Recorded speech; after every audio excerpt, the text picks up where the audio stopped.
মুসলিম কি আছে যারা বিশ্বাস করে যে পবিত্র কোরআন এবং বাইবেল এই দুইটাই আল্লাহর বাণী?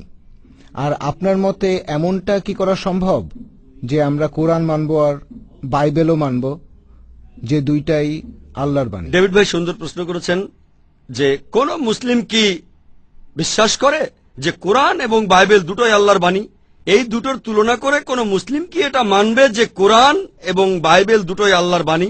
যদি এখানে বাইবেল শব্দটার কথা বলেন, বর্তমানের বাইবেল সম্পর্কে যদি বলেন, এমন কিছু মুসলিম আছে যারা মানে যে বাইবেল হলো আল্লাহর বাণী।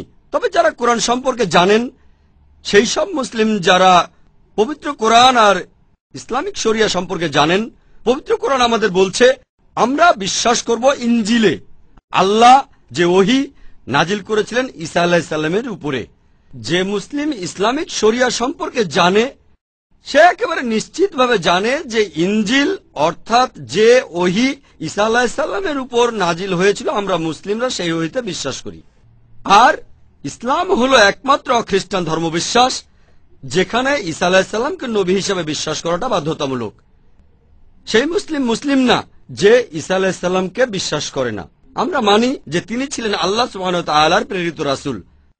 আমরা মানি যে তিনি ছিলেন মসিহ অর্থাৎ খ্রিস্ট। আমরা মানি যে তিনি অলৌকিকভাবে জন্মেছিলেন কোন পুরুষের হস্তক্ষেপ ছাড়াই, যেটা অনেক আধুনিক খ্রিস্টানি বিশ্বাস করে না। আমরা মানি তিনি আল্লাহর আদেশে মৃতকে জীবিত করেছিলেন। আমরা মানি তিনি আল্লাহর আদেশে জন্মান্ধ আর কুষ্ঠরোগীদের সুস্থ করেছিলেন। আর পবিত্র কোরআন বলছে যে ইনজিল হলো সেই ওহী যেটা নাজিল হয়েছিল ঈসা আলাইহিস সালামের উপরে।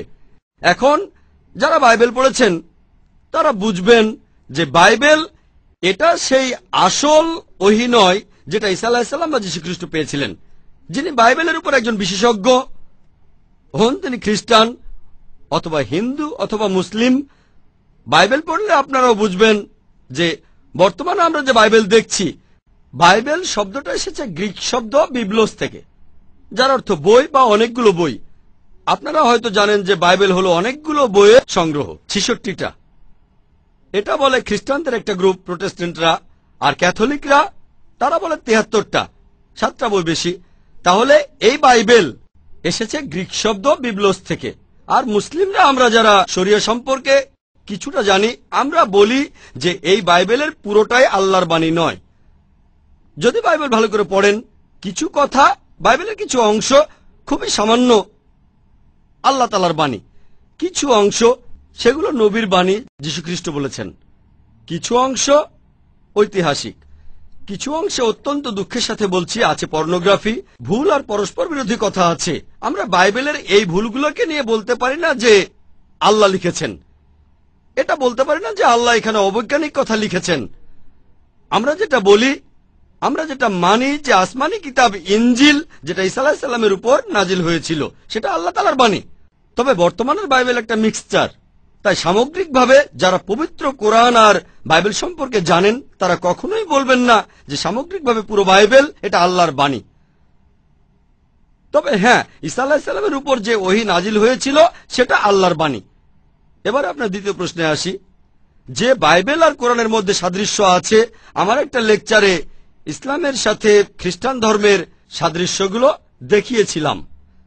যেহেতু আমরা মানি আল্লাহ তাআলা ঈসা আলাইহিস সালামের উপরে যে ওহী নাজিল করেছিলেন সেটা আল্লাহ তাআলার বাণী, আমরা তাই এখানে বেছে নেই সেই অংশগুলো যেগুলো সর্বশেষ আসমানি কিতাবের সাথে মিলে যায়। যদি আপনারা ওল্ড টেস্টামেন্ট আর নিউ টেস্টামেন্টের কথা বলেন, পবিত্র কোরআন হলো আল্লাহ তাআলার লাস্ট টেস্টামেন্ট। আর যদি এই কোরআন নিয়ে অন্য পরীক্ষা করতে চান, যদি বিজ্ঞান নিয়ে পরীক্ষা করতে চান, কোরআন সেটাই পাশ করবে। কোরআনে একটাও পরস্পর বিরোধী কথা পাবেন না, পবিত্র কোরআনে কোনো ভুল খুঁজে পাবেন না।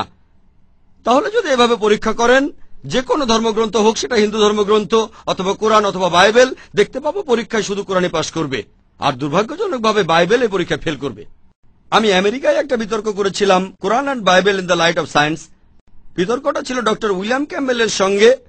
তিনি একটা বই লিখেছিলেন যে কোরআনে 30টা বৈজ্ঞানিক ভুল আছে। অনেকদিন কোন মুসলিমের উত্তরে কিছু বলেননি। আমি শিকাগোতে গিয়ে ডক্টর ক্যাম্বেলের সঙ্গে বিতর্ক করলাম, আর আলহামদুলিল্লাহ আল্লাহ তাআলার অশেষ রহমতে আমি সবগুলো অভিযোগ খণ্ডন করলাম। তারপর আমি বাইবেলের 38টা বৈজ্ঞানিক ভুল দেখিয়েছিলাম, তিনি সেগুলোর উত্তর দিতে পারেননি। এরপর আপনি বললেন আমাদের মধ্যে কি সাদৃশ্য আছে? হ্যাঁ, আছে। আমি যেটা করেছি, আমি পবিত্র বাইবেল থেকে সেগুলোই নিয়েছি যেটা কোরআনের সাথে মেলে। আর আমরা মুসলিমরা কোনো আপত্তি ছাড়াই এটা মেনে নেব যে বাইবেলের এই কথাগুলো আল্লাহ তাআলার বাণী। কারণ আরবিতে পবিত্র কোরআন, এটাকে আরো বলা হয় ফুরকান। ফুরকান মানে যেটা দিয়ে সঠিক আর বেঠিককে বিচার করব। যদি একটা স্কেল থাকে তাহলে কোনো কিছু মেপে দেখতে পারবো। তাহলে যখন স্কেলটা দিয়ে দেখব আর যেটা কোরআনের সাথে মিলে যাবে, আমরা মুসলিমরা সামগ্রিকভাবে কোনো আপত্তি ছাড়াই মেনে নেব যে বাইবেলের এই অংশটা আল্লাহ তাআলার বাণী। এখন বাইবেলের সাথে এমন অনেক সাদৃশ্য আছে, এখানে হয়তো সবগুলো বলার সময় পাবো না। তবে এই কথাটা আগেও বলেছি যে মুসলিমরা আমরা মানি যে ঈসা আলাইহিস সালাম আল্লাহ তাআলার প্রেরিত রাসূল। তিনি অলৌকিকভাবে জন্মেছিলেন পুরুষের হস্তক্ষেপ ছাড়াই। তিনি আল্লাহর আদেশে মৃতকে জীবিত করেছিলেন। আমরা মানি তিনি আল্লাহর আদেশে জন্মান্ধর কুষ্ঠরোগীদের সুস্থ করেছিলেন। মুসলিম আর খ্রিস্টানরা আমরা এখানে এক। আমাদের মধ্যে অমিলও আছে। এমন অনেক খ্রিস্টান আছে যারা বলে যীশু খ্রিস্ট নিজেকে ঈশ্বর বলে দাবি করেছিলেন। তিনি বলেছিলেন যে তিনি নাকি ঈশ্বর।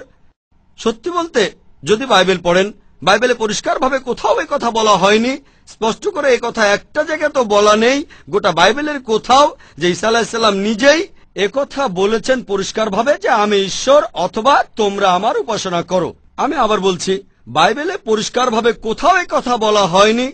স্পষ্ট করে বলা একটা লাইনও নেই গোটা বাইবেলের কোথাও যেখানে ঈসা আলাইহিস সালাম নিজেই বলেছেন যে আমি ঈশ্বর অথবা তোমরা আমার উপাসনা করো। আপনি যদি পবিত্র বাইবেল পড়েন, যীশু খ্রিস্ট তার নিজের মুখেই বলেছেন।